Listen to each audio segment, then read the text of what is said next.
My name is Danny Gonzalez. I'm the co-founder of Perception.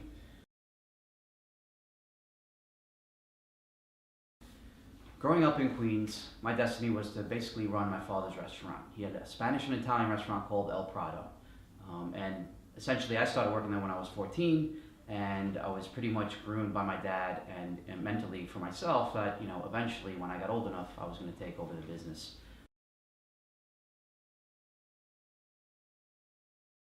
I went to college at St. John's University in Queens. I studied business and communications.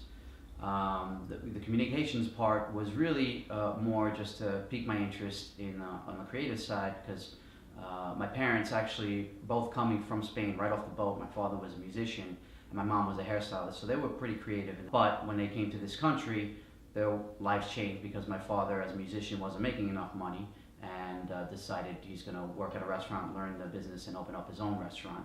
And my mom became a stay-at-home mom. So for me, I had that creative background, but essentially, since I was going to run the family business, the restaurant, I took the business classes as well. But I always had fun in the communication classes because they would teach you how to edit.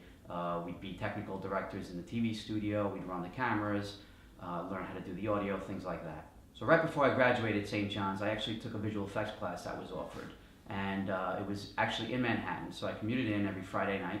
And it worked out well because I was also actually DJing, and a lot of the clubs I was DJing at were in the city, so I would take the class and then shoot over to the clubs and DJ. But the class itself that was offered was in visual effects, and there wasn't any computers involved or anything like that. It was more about creating Freddy Krueger masks and creating little aliens, so to speak, with steel armatures, and then doing things frame by frame, stop motion, things like that. So it was a lot of fun to work on projects with other students, and even projects that we had to do on our own. And that again started to get the creative juices going. After college, I still kept working at my father's restaurant, learning the business, things like that. I was also DJing with my partner, who was actually my cousin, and we had a small business on the side. It was doing very well. So I was pretty busy doing that, but I always, again, had this creative urge. Back when I was younger, I did a lot of graffiti on walls and trains, which I'm not proud to say, but I had a couple run-ins with the law. At the time, I met actually a girl at one of the parties I was DJing. We eventually got married, and she was working as a hairstylist. And one of her clients had a son who was working at RGA. And RGA was a great studio in Manhattan that did visual effects for films, commercials, things like that. So she ended up getting me an interview with this son. And basically, I met with him at RGA. I interviewed for a position that was the low man on the totem pole, production assistant. And I got the job, and that's how I started at RGA. I had to have the tough conversation with my father about my destiny to run the family business.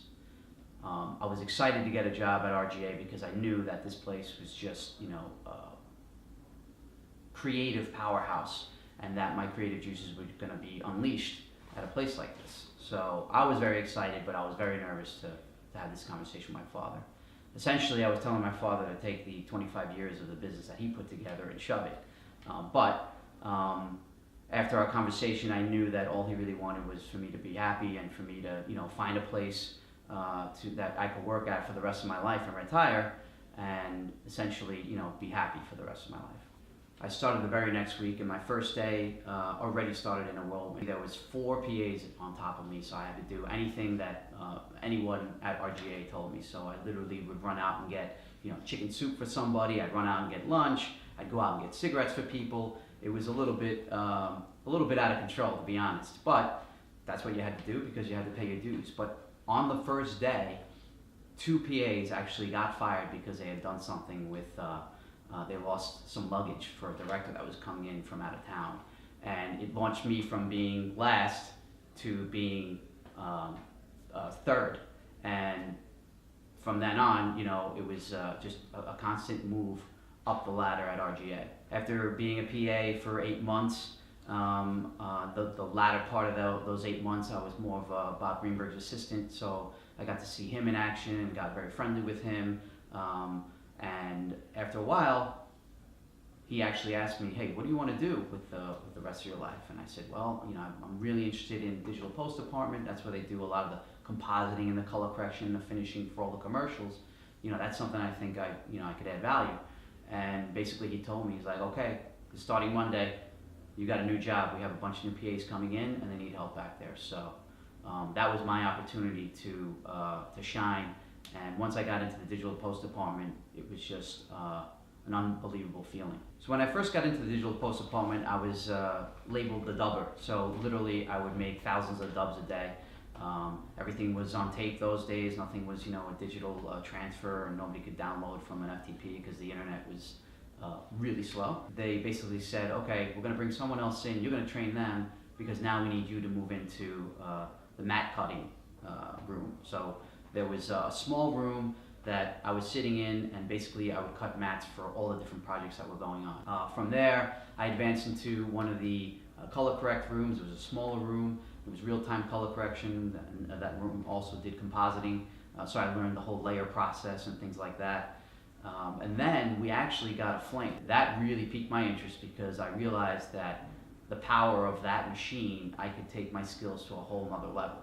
So I opted to take the graveyard shift, and I got into work probably about 5 o'clock at night and worked till about 3 in the morning for a long stretch of time.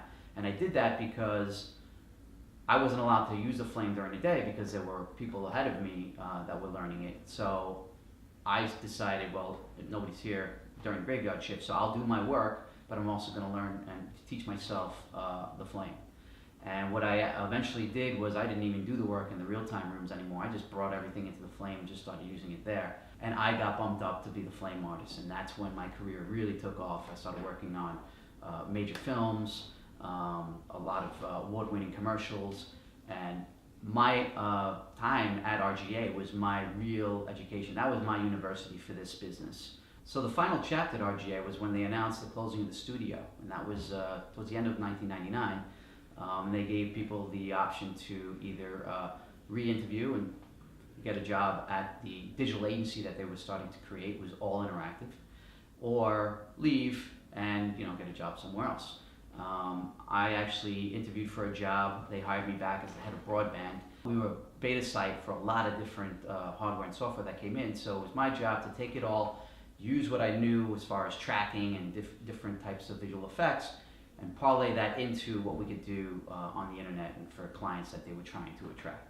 I kept talking with Jeremy, we always kept in touch, and that's when the seeds of perception started to grow, and the conversations grew, and it was like, hey, we could actually do what we used to do at RGA and the stuff we used to love doing as perception, and that's when I decided I'm going to leave RGA and chart a new path in my life.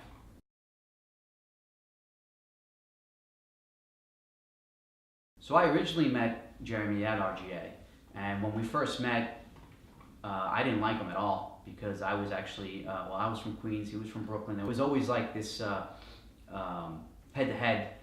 It was more of a competition because every time he came into my room or I was walking by him, I'd be like, hey, why don't you change this? Or, he'd tell me, you change this, things like that. But after a while, we learned how to take our strengths and do a lot of great work at RGA, and producers at RGA loved when we teamed up for specific projects. Jeremy and I had multiple conversations about missing our work on the big screen and on the small screen, and talking about let's open up a company and let's do this stuff that we love doing for clients, but let's do it for ourselves. Let's do it as our own company.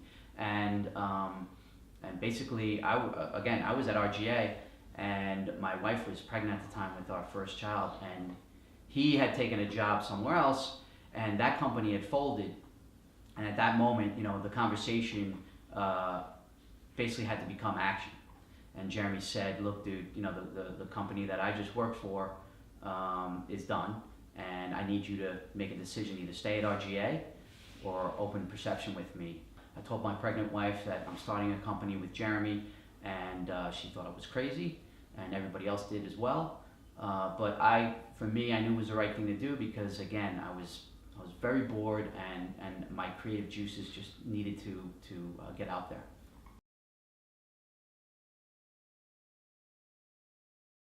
My favorite project at Perception was the Ford GT. I'm a Ford fanatic. I have two Mustangs of my own, and growing up, the, the company Ford, I just loved Mustangs throughout the years.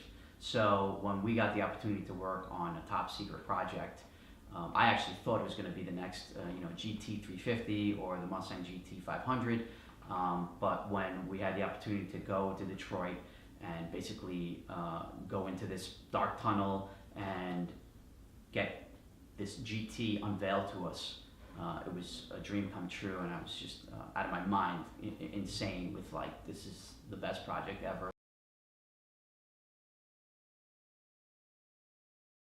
One of my fondest memories at Perception was actually right after we finished Iron Man 2. We got a call from a company from Singapore, and it was to actually build the user interface for a tablet and phone that they were going to debut in 2 years. And at first I was like, all right, this is a joke. Someone actually calls and says, I want the people that designed the Tony Stark phone to design this tablet and phone for me. So here I am, thinking, okay, this is a joke. I think Jeremy's in the other room prank calling me. But lo and behold, it was actually a real project. We ended up building the actual project over the 2 years. And that, to me, was something that proved that, okay, so we design all this interesting technology for these films, and now all these technology companies watch the films. Everybody's, the comic book geeks, and they reached out to us to basically create this cinematic quality to their products, and that was the impetus to get us into where we are today.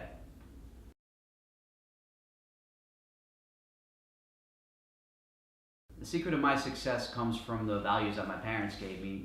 They basically said, you might be shorter, you might be smaller than everybody else, might not be as strong, but nobody can ever outwork you.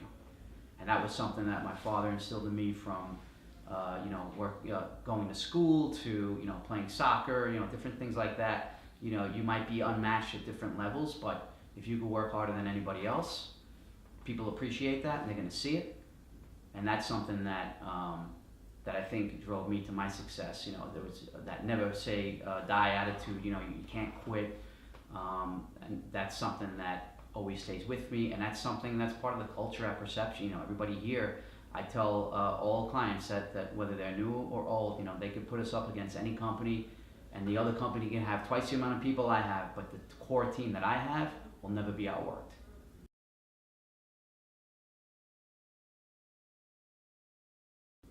A dream project yet to be fulfilled for me is creating some sort of heads-up display in a helmet, whether that helmet is going to be used for a motorcycle race or a car race, to a first responder that's responding to a fire, or a pilot that is flying an F-16. That type of information and data that could be displayed, whether it be very quick for, again, split-second decision when you're driving a race car, to split-second decision when you're in combat in an F-16.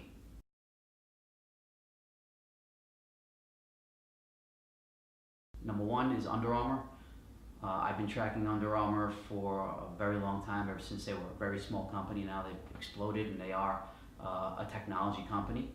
The second brand, or I should say industry, I'd like to work with is the smart home industry. You have the opportunity to work on the whole ecosystem of the smart home.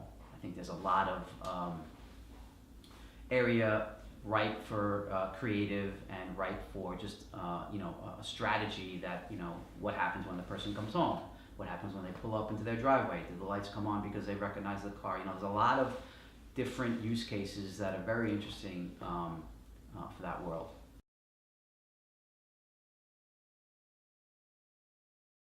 My best advice in starting your own business is never quit. When Jeremy and I started Perception, it was right after 9/11. At that point, it was a little late for us because we had already signed the lease, but everything was at a standstill, and people were telling us, you guys gotta forget about this dream. You got to go back to working at, RGA or wherever it was that you can get a job. So we had to move forward and basically tell all the naysayers, shut up, we're not going to listen to you, we're going to do what we need to do to make this company grow.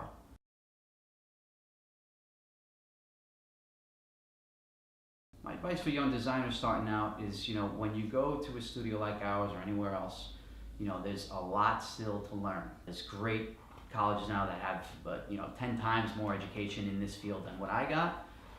But there's something to be said about learning how to work with a team, how to be, in a room with other creatives, how to take creative criticism, things like that you might have gotten in school, but it's different when a teacher's telling you, what you're doing wrong. Than when a creative person at a studio is telling you what you're doing wrong. Everything you're going to do at a studio is a learning experience.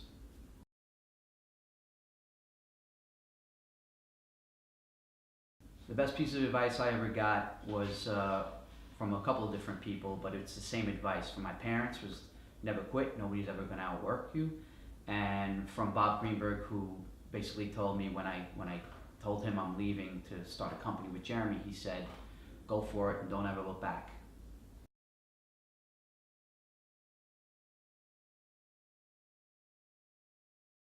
One of the things I wish I knew back when we started Perception that I know now is being able to take a lot of growing a company and doing the day-to-day operations off your shoulders and giving little pieces of that to different people.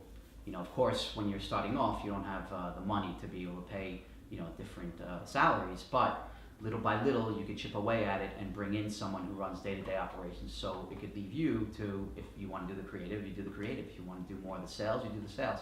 But to be able to split that up and find people that do it better than you was something that I wish we had done a little bit sooner, because I think the growth would have happened a lot faster for us.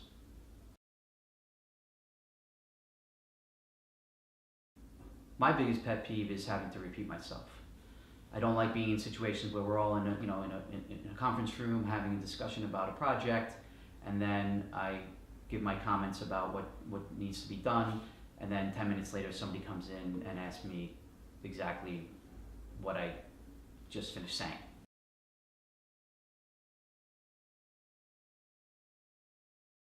I think my work ethic and personality influences the culture at Perception because again, growing up, my parents instilled in me that you have to work hard to achieve what you want. But I also have a funny side to myself. There's a one side of my personality that takes things very seriously. This is a business, it needs to be run as a business. We're all here to have fun and work on great projects. And I'm the first one to crack a joke and have a lot of fun with the team here. But everybody's got to get their work done, because in the end, we're here to service our clients. And if we don't service our clients correctly, then this business no longer exists. My favorite Marvel movie to date is Iron Man 2. There's a couple of reasons. The first one was great because it was the introduction of Robert Downey Jr. as Tony Stark, and he plays it perfectly. But the second, there's two reasons. On one side, we got to do so many shots in the film, but on the other side, it was a dream come true to get to see the shots that we designed or composited on the film on the big screen. That was one of my favorite parts, watching the film. But it's one of my favorite movies because it was just a great story. And if you have a great story for the films, and we always talk about this, Robert Downey Jr. brings like his own soul to Tony Stark. And that's something that we try to do here at Perception. We try to create a soul for every project. So whether it be, these heads-up displays and feature films, or the UIs that we create, to the devices or the experiences that we create for our technology partners, we try to add that soul to the information that's being displayed.